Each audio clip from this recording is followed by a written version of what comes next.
On a déjà reçu des messages et même en ce moment, c'est le cas où l'équipe de service à la clientèle est un peu trop débordée. Donc, des fois, il faut mettre un frein sur le budget.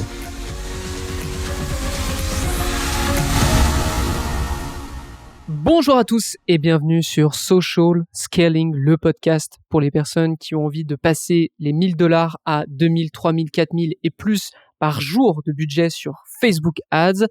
Ce podcast est présenté par l'agence J7 Media. Mon nom est Antoine Dalmas et aujourd'hui, je reçois à nouveau le directeur de compte senior de chez J7 Media, à savoir Nam Nguyen. Comment ça va, Nam? Salut Antoine, ça va bien et toi? Écoute, ça va nickel parce que tu arrives avec une étude de cas. Franchement, je ne sais pas comment l'introduire tellement il y a de choses à dire et tellement, à mon avis, les gens qui vont nous écouter vont apprendre peut-être des choses. Juste peut-être pour vous spécifier, on parle d'un annonceur qui a eu déjà plusieurs pics à 3 000, 2 000, 3 400, 3 500 $ de budget par jour sur Facebook Ads. Donc on rentre totalement dans la thématique. Mais là, ce qui va être très intéressant, c'est que par rapport à l'année précédente dont tu vas nous parler, on a eu un scale en gros de 7%, mais c'est pas ça qui va être le plus dingue, ça va être au niveau des résultats. Donc, j'ai fait une intro un peu brouillonne, mais tant pis, c'est pas grave, ça fait partie du jeu. Nam, est-ce que tu peux nous parler un peu de ton client que tu vas nous présenter là? Oui, tout à fait. Donc, le client dont il est question ici, c'est un comparateur d'assurance en ligne, donc pour les assurances de voitures et de maisons, et aussi locataires, mais principalement ces deux verticales-là, où évidemment, on va pouvoir comparer les assurances, les offres que toutes les compagnies peuvent faire, mais on peut aussi, et c'est la grosse différence avec les autres plateformes en ligne de comparaison, c'est qu'on peut on peut terminer l'étape et venir souscrire à une assurance en soi en terminant le process. Donc, c'est pas juste un comparateur. On peut finaliser et souscrire une assurance après, par la suite, dans le fond. D'accord, ok. Donc, on est plutôt sur du lead gen, c'est ça? Oui, on est tout à fait sur du lead gen. En fait, le but, c'est de faire rentrer le plus de leads qualifiés possible dans l'écosystème. Puis, par la suite, le client en soi-même a une équipe de service à la clientèle qui va appeler les gens pour vraiment essayer de donner le meilleur service possible puis les meilleurs conseils pour l'assurance. Donc, le but ici, c'est vraiment d'avoir des leads qualifiés. Ça se passe juste par le téléphone, etc. Mais toi, ton seul objectif, c'est d'envoyer un maximum de leads qui sont qualifiés à cette équipe de vente. Exact. Avant de nous parler de la stratégie, de ce que tu as pu mettre en place et des résultats que tu as obtenus pour ce client, est-ce que tu peux m'expliquer ce que tu trouves sur le compte Facebook lorsque tu arrives la première fois? Oui, tout à fait. Donc, le client, quand on arrive sur le compte, connaît déjà un peu l'environnement Facebook Ads, fait quelques tests. Il y a de l'audience froide, il y a du retargeting. La structure est pas mauvaise en tant que telle. Par contre, ce qu'on remarque rapidement, c'est que les campagnes étaient habituellement optimisées en lead ou pour des étapes loin dans le funnel. Donc, il faut savoir ici que le funnel est un peu en mode de quiz Typeform ou peut-être pas Typeform exactement, mais le client a installé au long du Typeform plusieurs étapes, des conversions custom avec le pixel Meta pour vraiment définir chacune des étapes. Donc, step 1, par exemple, c'est l'ouverture du formulaire. Step 2, on est à 15% de complétion. Step 4, par exemple, on a donné les informations personnelles.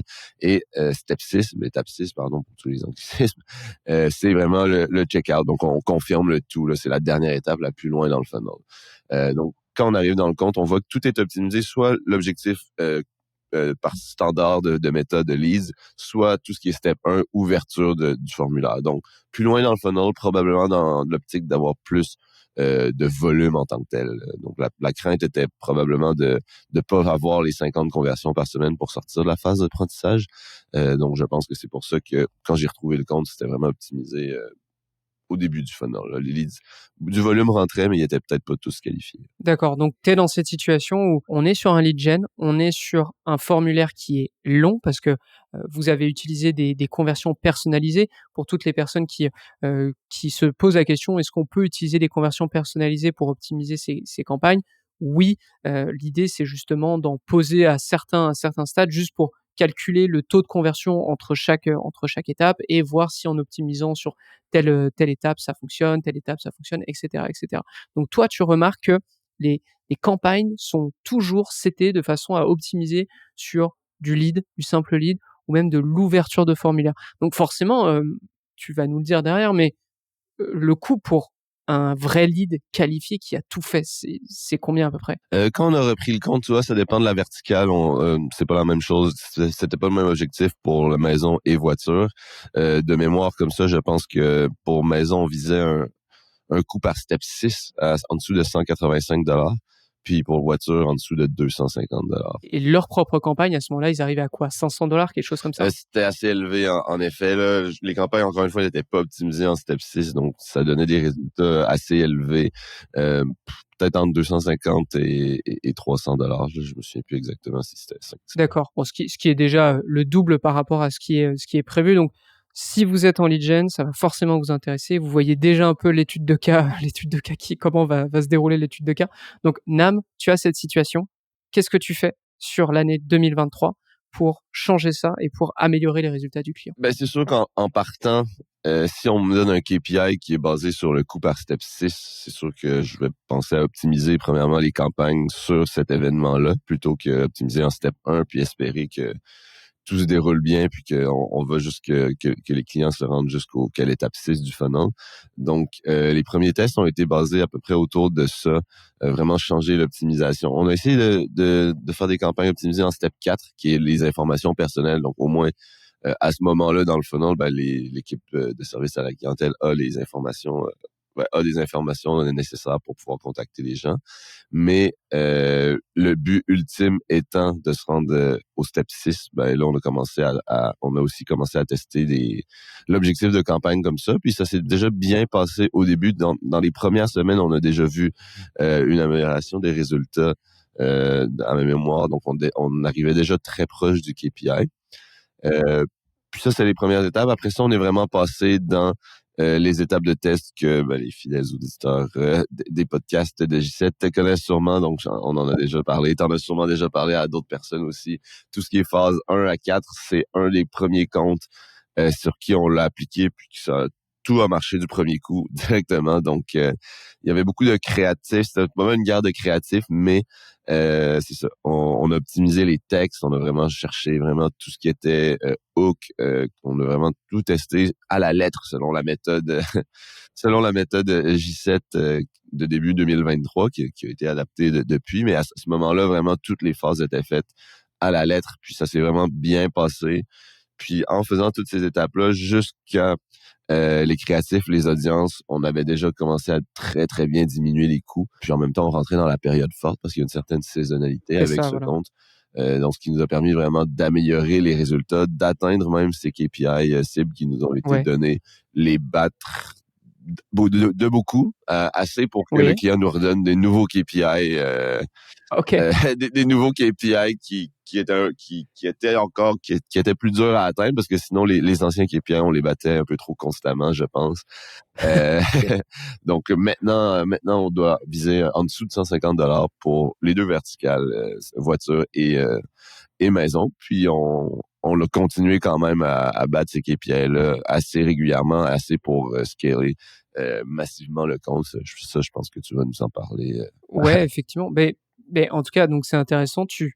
Donc, comme vous vous en doutiez, on part sur des campagnes qui optimisent sur l'objectif qui nous intéresse vraiment, donc le stade 4 ou le stade 6 en l'occurrence. Là, tu fais des tests pour voir ce qui fonctionne pas.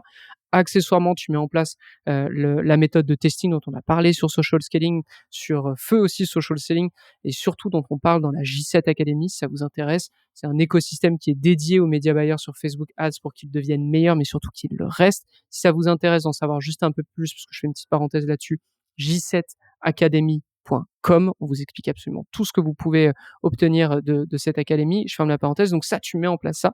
Ce qui est intéressant, c'est que forcément, ça va se répercuter sur le volume de publicité que tu as en compte, justement, sur une même période. Je regardais un petit peu, mais de janvier à mai 2023, par rapport à 2022, t'augmentes le nombre de publicités qu'il y a sur le compte de 50%. Donc, c'est-à-dire que t'en testes des centaines, littéralement.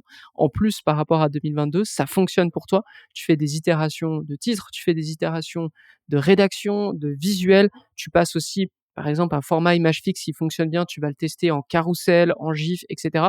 Là, ça fonctionne super bien. Tu me disais aussi en off que tu avais testé beaucoup d'audience. Ça t'avait aussi aidé, c'est ça? Oui, en effet, beaucoup d'audience, surtout basée sur des lookalikes, mais basée Ouais. sur essayer d'étendre cette lookalike-là. Donc, je me rappelle pas par cœur, peut-être qu'on était sur du 1 ou 2%, bon, en espérant avoir justement des leads qualifiés, mais on s'est mis à en tester de plus en plus, évidemment, avec des intérêts, mais aussi agrandir cette taille d'audience-là. Je pense que maintenant, on est rendu à du lookalike 8%.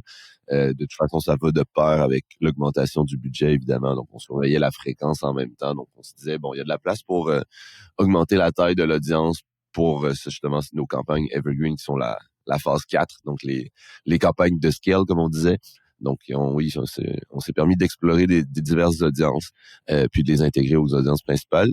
Mais ce qui est intéressant, ce qui nous a permis de scaler horizontalement, c'est évidemment dans nos campagnes de test d'audience, ben, tant que les résultats se situaient dans les KPI, ben, on les laissait rouler aussi. Donc, ça nous permettait vraiment d'augmenter le scale et justement le volume de leads qui rentrent, tout en respectant le KPI visé. Tu as littéralement siphonné des lookalikes à la chaîne, quoi, c'est ça? Exact. Et ça, point aussi important dont on parlait dans la J7 Academy de mémoire, on avait fait un bilan un peu de tout ce qui avait fonctionné pour des infopreneurs, pour des e-commerce et de manière générale pour des comptes Facebook Ads sur l'année 2023. En termes d'audience, c'est vrai que la lookalike pour des entreprises type infopreneur lead gen, ça fonctionne très très bien.